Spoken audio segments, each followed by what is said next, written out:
Well, the United States has a long history of false flag attacks to rally our country into war. It's a template that works well. Take, for example, the USS Maine, which was used to ignite the Spanish-American War, or the Gulf of Tonkin, the false flag attack there that led us fully into the Vietnam War. But one of the most suppressed and hidden attacks on Americans happened during the Six-Day War in 1967. The USS Liberty, a naval intelligence ship, was attacked on purpose by Israeli forces in coordination with the CIA at the highest levels of the United States government, and the goal was to kill every American on board that ship that day. I know it's hard to swallow, but it's the truth. The goal, of course, was to rally American support for a war against Egypt. By bombing the USS Liberty, they could pretend, of course, that Egypt had carried out that attack, and Americans would rally once again, just like the USS Maine or the Gulf of Tonkin.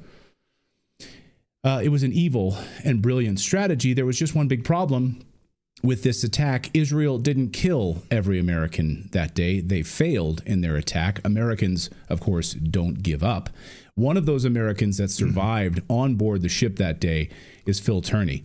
He's written a book about his experience. He was a naval petty officer on that day, on that fateful day. The book is called What I Saw That Day.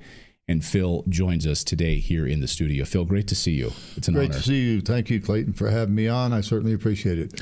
My pleasure. I should say you and I probably started talking about a year ago. I covered on the show just sort of a history of false flag attacks. On Redacted, and just kind of painting a picture of it. And I talked about the USS Liberty. I even think I held up my USS Liberty, yeah, you did. My USS Liberty hat at the time. And you reached out to me. This is like a year ago, and we started talking. And you started really filling me in on a lot of the details of that day. And I'm thrilled that we can finally have you here in the studio. So thank you for being here. Yes, sir. Thank you. So before we get into all of the details of that day, there are veterans who are trying to get answers, trying to get justice for what happened on that day. And it seems like in the United States, this story has been suppressed, hidden. Even by presidents of the United States aren't willing to stare this story in the face. Members of Congress are cowardly and will not stare this story in the face. Do you think the president of the United States and Congress is doing enough to bring this story to justice? No, I don't, Clayton. They haven't helped us from LBJ, and that's every Congress, all the way up to Biden. They haven't helped us. They haven't lifted a finger. You write Congress or whatever, and be prepared to be lied to. They tell the survivors that what we saw we really didn't see, and it was a mistaken identity when we know different. In fact, Lauren Boebert, from the state of Colorado. She was on the western slope. I think she won an election over here now. But her aide told me she would never, ever, ever investigate the USS Liberty. Just quit calling. I wrote her 3 or 4 times. Stop calling my office. We're not going to investigate one of the greatest false flag tragedies on American service members. We're not going to investigate it. No, absolutely not. And it's the same thing you get from every congressman or senator. I'm glad you wrote, they never go into the issue. I'm glad you wrote, I'll take your messages or your voice into consideration. But and then they write back and they said, that's it. I mean, there's nothing to investigate. They say they've been investigated over and over and over. There never has been an investigation. They're all lying. They're covering up for cold-blooded murder. Cold-blooded murder, and of course you've been attacked. You were there that day. You've been attacked online, I think probably by online trolls. Were those online trolls who are attacking you, were they there that day with you on the ship? No, I don't think they were. I don't think the trolls were there. And I do get a lot of that, but I'm fortunate enough to have other people engage them where I don't have to. Yeah. There's no worth like really swinging at pitches in the dirt, right? You were there that day. Your family has given to this country. Your son, Navy SEAL. Yes. Your other son fought in Afghanistan and Iraq. So those trolls can go pound sand. Yes, as far absolutely. as I'm concerned. Yeah, they can go pound sand. So let's talk about what happened that day. For most Americans, we maybe know the USS Maine story now, the false flag that got us into the Spanish-American War. More Americans now, with the release of the documents, understand the lies that were told to get us into Vietnam. People are investigating what's happened in other false flags. But for some reason, what happened in 1967 on board the USS Liberty has been suppressed and hidden. because it would embarrass a whole lot of people, and it would bring enormous shame to both Israel and the United States.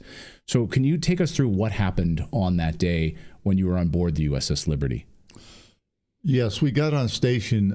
Well, actually, we left Africa. We just got to Abidjan. In Africa. In Africa. And we were there about 6 or 7 hours. And the captain says, get everybody back on board. We got emergency orders. And so we took off just as fast as we could go to the Mediterranean, stopped in Rota, Spain, and picked up 3 Marine linguists and 1 civilian, Alan Blue. 2 of the Marines were killed, and Alan Blue was also killed.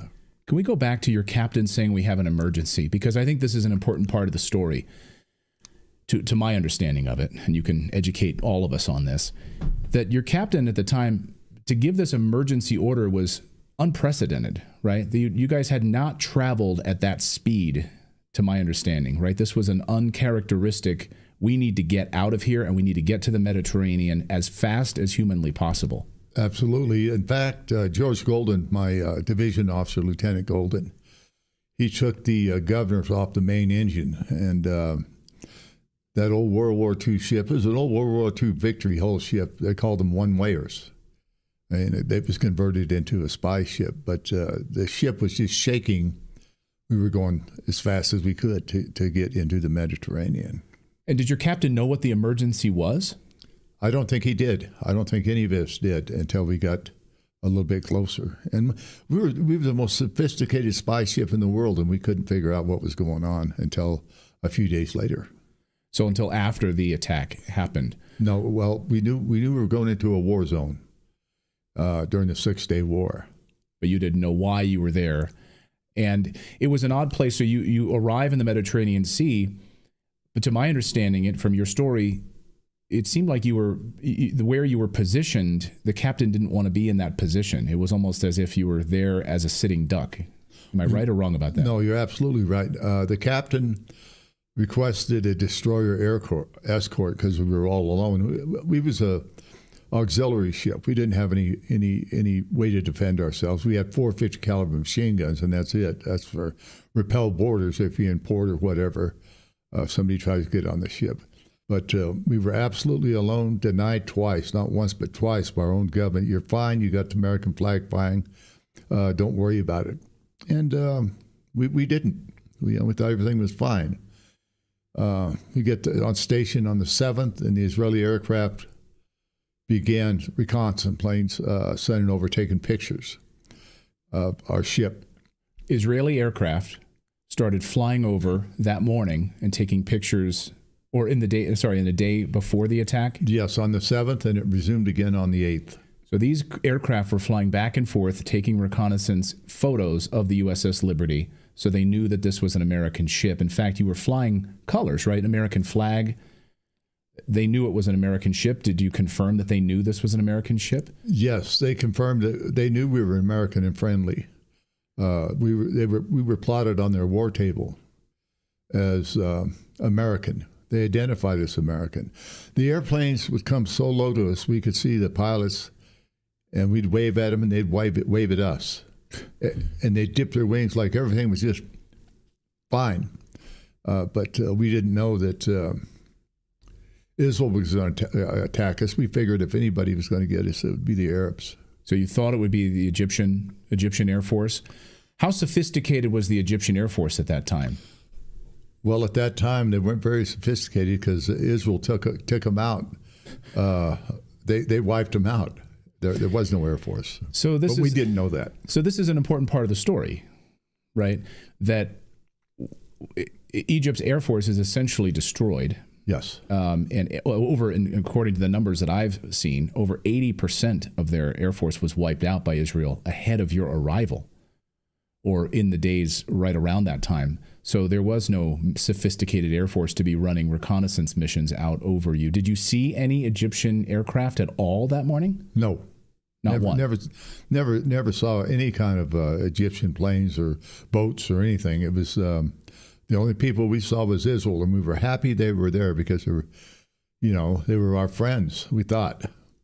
There's been, before your arrival, my understanding is that there were multiple attempts to try to get, or I should say, instigate Egypt to attack American ships in that region. And it didn't happen, did it? No, it did not. Every ship, Clayton, we were going into the Med, they were all going the other way, and we were the only ones going that way. Wow. And we were all alone. Okay, so take me back to the reconnaissance flights. You're seeing Israeli pilots, they're waving to you, you're waving to them. I also understand that they went back and reported back to their superior officers, and they had a board where they would pinpoint on the board the location of ships. Is that correct? That's correct. And what did they put on that board? Well, it was a war table, and of course, they had they knew exactly what everything was around it, or around us, or whatever. They said they changed the watch. What does that mean? Well, let's say like every 4 to 8 hours, they have a new watch come in. Okay. And the old watch commander forgot to tell the new watch commander that we were American and friendly and there, so they took us off their war table. So he just forgot to tell the new watch commander there's Americans here. Yeah, very conveniently. Whoops. Yeah. It was all pre-planned. I believe, and I think many of my shipmates believe, we were set up. This is going to happen about a year before they were planning this false flag attack. I think the documents bear that out. Yes. That it was at least a year in planning, coordination between Israel and the CIA to carry this out. And how did that plan come together? What was the goal? The goal of our government? Well, our government set us up to be murdered by the Zionist state of Israel. Our government hired, well, just like they hired a hitman, and the hitmen were Israel. And our government gave them the green light to sink our ship and blame it on the Arabs. That's exactly what they wanted us there for, is to sink us. So it's important for people to understand that this is not just Israel. It was a coordination at the deepest levels of the deep state of the United States with the CIA. Absolutely. CIA, NSA, all of them. And especially the President of the United States and McNamara, his defense secretary. It was a very close-knit group of people that had this planned. So take me back to that morning. So you're seeing these reconnaissance flights. You're waving to them. They're waving to you. Describe the ship and the atmosphere that day among your other officers and among your other sailors that day. And describe for us the ship. Like if you're flying over, what do you see as a pilot? Are you going to see American flags flying? Right. You're going to see the American flag on the mast very clearly. It was a brand new flag we put up. 5x8 flag. It was a beautiful brand new flag. The ship was full of antennas. There's no mistaking it. In fact, Admiral Thomas Moore, former chairman of the Joint Chiefs of Staff, said that was the easiest ship in the Navy to identify. He said it looked like a giant lobster. So there was no misidentification. They knew we were a spy ship, and they knew we were American. But it really didn't make any difference what we were. They just wanted us up on the bottom. They wanted you sunk. They wanted us dead, all of us. And that didn't go according to plan. No, it did not. Well, the air attack lasted about 25 minutes with Mystere jets and Mirage jets. They strafed us. Every watertight door above the waterline was taken out. Every tuning antenna on that ship was gone. There were a lot of them. Now, there were Israeli pilots that day who refused to attack the American ship, as far as I understand it as well. They turned around. I believe one of them, if I'm not mistaken, I'll have to correct my history on this, was court-martialed for failing to attack you. He knew you were American, yes, and he didn't want to be a part of it. He did not, but the others did. They said, but it's an American ship. And they said, whoever was in charge, Moshe Dayan or whatever, said, you've got your orders, hit the ship. And hit it, they did. So describe those first few minutes, that first attack. Where were you on the ship when these missiles started flying?